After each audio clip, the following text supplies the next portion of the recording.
शरद पवार जी से पूछा गया था कि क्या अजीत पवार वापस आएंगे, तो उन्होंने कहा कि पार्टी डिसाइड करेगी। इनविटेशन नहीं दे रहे हैं लेकिन दरवाजा खुला है। No comments. प्रफुल्ल जी आए थे पॉडकास्ट में, कई बारी शरद पवार जी जो हैं उनको, आपको और उनको कहते हैं हाँ चलो बीजेपी के साथ चलते हैं, लेकिन वो लास्ट मिनट पीछे हट जाते थे। उसमें नो कमेंट्स।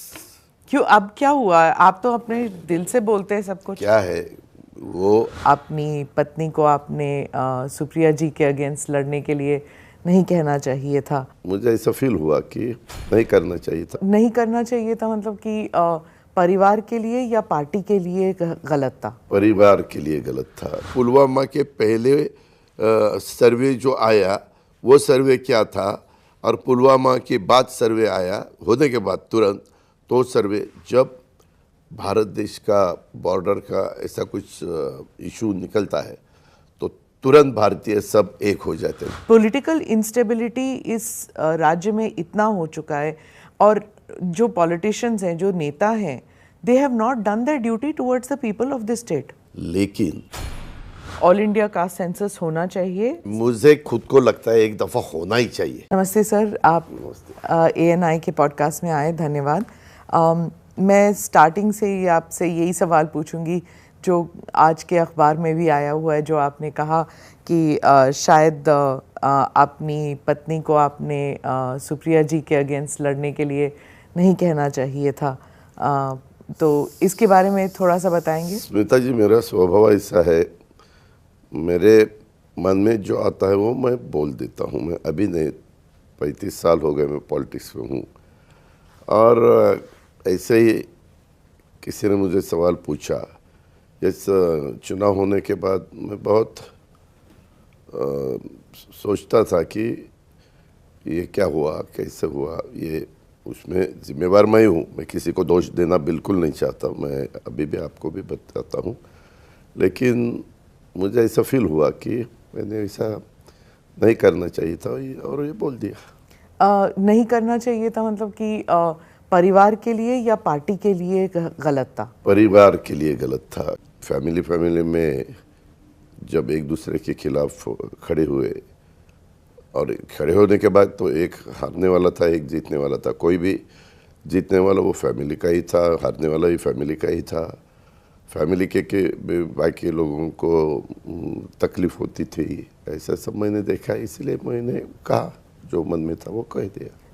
लेकिन क्या आपके इस बयान से जो आपने कल कहा, क्या उससे आपको नहीं लगता कि पार्टी का काडर थोड़ा कंफ्यूज हो गया होगा कि क्या अजीत दादा फिर से जा रहे हैं उस तरफ? नहीं, कैसे है स्मिता जी, मेरा स्वभाव मेरे पार्टी के सभी लोगों को मालूम है। 30-35 साल मुझे सब पहचानते हैं, तो मुझे ऐसा, मेरे फैमिली के बारे में बोलने का तो मुझे पूरा अधिकार है। ये मैंने एज ए फैमिली के नाते बोला है, फिर दूसरा किसी को नाराज़ी दिखाने की ज़रूरत नहीं है, ऐसा मेरा कहना है। और मेरी रिक्वेस्ट भी है कि अगर किसी को ये स्टेटमेंट ख़राब लगा तो उन्होंने ज़्यादा उसमें सोचने की बात नहीं है, वो हमारा फैमिली मामला है। इससे ख़राब की बात नहीं होती, थोड़ा सा कंफ्यूजन क्रिएट हो जाता है। मैंने जो कहा वो कहा, अभी उसके बारे में मैंने दिल से कहा। अभी बार बार उसमें आप पूछेंगे और बार बार मैं वही जवाब देना चाहिए, ऐसा कुछ नहीं है।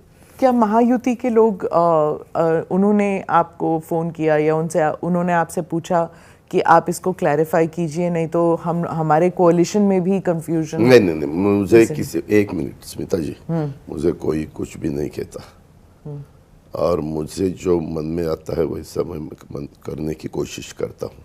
आपने एक लाइटर वेन में हंसी मजाक में ये भी कहा कि शिंदे जी और फडणवीस जी जो हैं वो आपसे जूनियर हैं, लेकिन आप रह गए, ऐसे कुछ कहा? नहीं स्मिता जी, क्या हुआ, एक प्रोग्राम था, एक बुक था योद्धा के नाम का, हमारे चीफ मिनिस्टर के ऊपर, और गवर्नर थे, मैं चीफ मिनिस्टर थे, दोनों डिप्टी चीफ मिनिस्टर थे, बहुत से वहाँ के MPs थे, MLAs थे, बहुत लोग थे।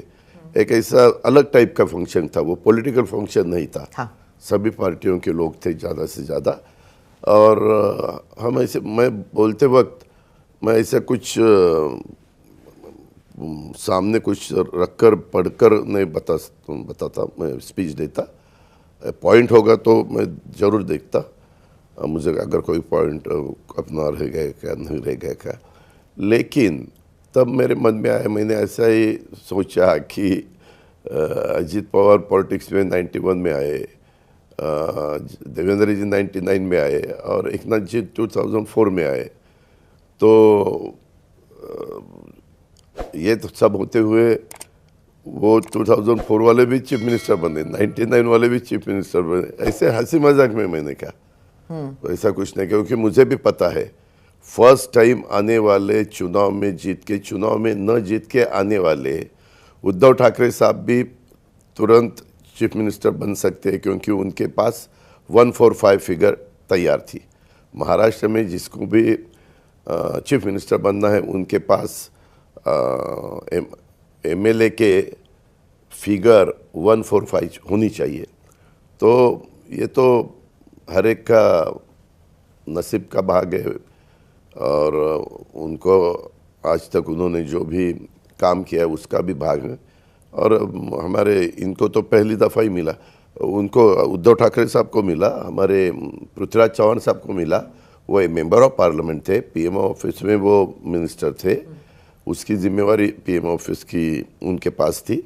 लेकिन वो महाराष्ट्र में आए और चीफ मिनिस्टर बने, बाद में एमएलसी बने शायद। उद्धव जी पे पहले चीफ मिनिस्टर बने, बाद में एमएलसी बने।